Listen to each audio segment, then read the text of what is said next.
Teman-teman, selamat berjumpa lagi di channel JMTV dan kali ini saya akan melanjutkan tentang ilmu public speaking ya. Nah, satu di antara ilmu public speaking itu berkaitan dengan internal dan external communication. Ini khususnya teman-teman remaja yang sedang mencari pekerjaan atau sudah mendapatkan pekerjaan di perusahaan. Nah, dulu atau pada waktu melamar itu kan biasanya dicantumkan di situ kemampuan komunikasi internal dan external communication. Nah, di sini saya akan jelaskan betapa pentingnya internal communication dan juga external communication. Karena ini akan sangat menentukan karir Anda, juga sangat menentukan bagaimana perusahaan Anda itu nanti di penilaian klien atau customer Anda gitu ya. Oke, nanti seperti apa saya akan cerita pengalaman ya. Bagaimana seorang mengirim email ke perusahaan klien ternyata jadi masalah gitu ya. Oke. Untuk Anda yang baru saja bergabung di channel JMTV, dan ini ya, jangan lupa juga subscribe, kemudian juga tekan tombol loncengnya, karena dengan subscribe dan menekan tombol lonceng, maka nanti ketika channel Cak Motivator ini melakukan update video terbaru, maka Anda akan mendapatkan pemberitahuan atau notifikasinya. Dan itu kan berarti Anda punya kesempatan untuk mendapatkan ilmu yang lebih baru lagi gitu ya. Kemudian juga tekan like dan share video ini ke teman-teman Anda. Siapa tahu teman-teman Anda juga ingin mendapatkan informasi ini, dan itu berarti Anda sudah sodako informasi. Baik teman-teman, begini. Ini yang ingin saya sampaikan. Jadi cerita tentang kemampuan internal dan external communication.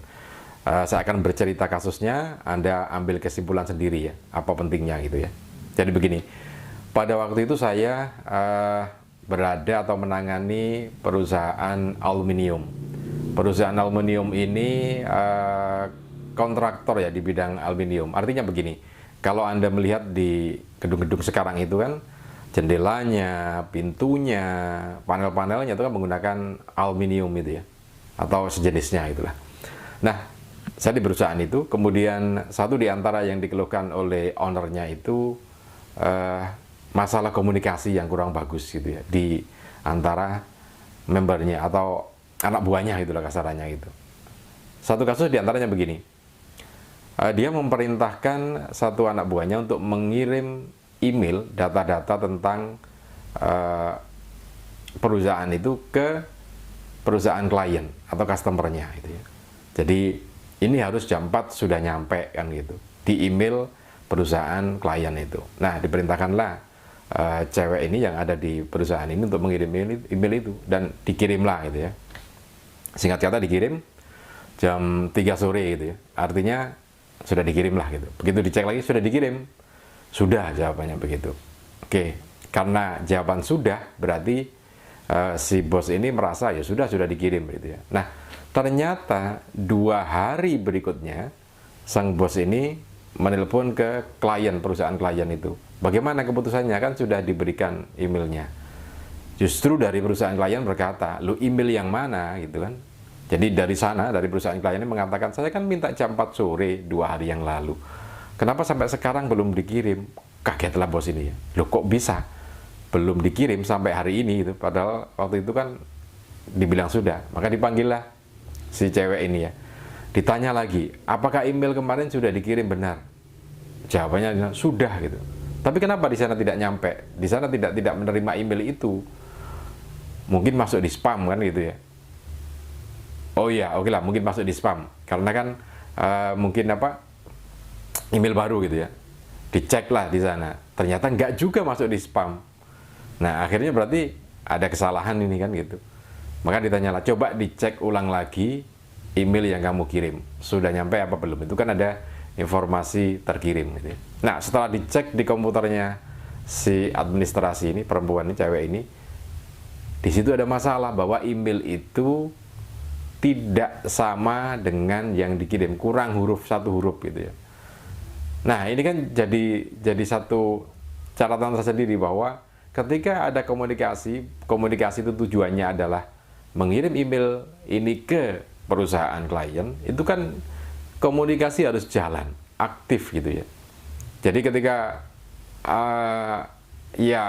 masa harus mengatakan SOP, tapi ini kemampuan komunikasi. Ketika dia mengirim email ke perusahaan klien, maka mestinya waktu itu juga begitu di komputer sang pengirim itu sudah dikirim, maka mestinya dia punya kemampuan komunikasi yang lebih bagus lagi, yang lebih handal. Telepon ke orang yang dikirimi email itu, misalkan Pak atau Bu, email sudah saya kirim, mohon dicek, gitu ya. Sudah benar terkirim. Kemudian benarkah itu yang diminta, gitu ya, yang dikirim itu, benarkah data-data itu yang diminta atau ada kurangan? Mestinya kan aktif semacam itu. Tapi yang terjadi kan ilmu eksternal komunikasinya tidak bagus, internal komunikasinya tidak bagus, gitu ya. Jadi begitu dikirim sudah selesai. Padahal kan dia ada kewajiban memastikan bahwa apa yang dikirim melalui email itu benar-benar nyampe dan diterima oleh orang yang bersangkutan itu, gitu kan. Kenapa itu kalau dalam manual mengirim barang-barang manual harus pakai tanda terima, karena itu ada bukti bahwa dia sudah dikirim ke sana itu. Nah, masalahnya kan di email. Nah, email mestinya komunikasinya adalah dengan telepon, dengan WA atau apapun untuk memastikan email itu nyampe di sana. Nah, ternyata itu. Nah, ini salah satu contoh bahwa pentingnya internal atau external communication di perusahaan. Karena itu ini satu catatan. Makanya saya tadi di awal saya berikan bahwa silakan saya akan bercerita tentang kasusnya yang ada di perusahaan ini, tentang komunikasi, kemudian Anda simpulkan sendiri Anda harus seperti apa. Artinya memang harus benar-benar dikomunikasikan setiap tahap demi tahap dari tujuan yang ingin dicapai oleh perusahaan itu. Kalau mengirim email kan ya tujuannya untuk mengirim supaya terkirim kan itu. Maka komunikasi harus main di situ. Komunikasinya harus dimainkan supaya benar-benar bisa ngontrol produk itu nyampe di klien atau di customer. Oke, mudah-mudahan ini bisa bermanfaat untuk Anda. Salam dan sukses selalu untuk Anda.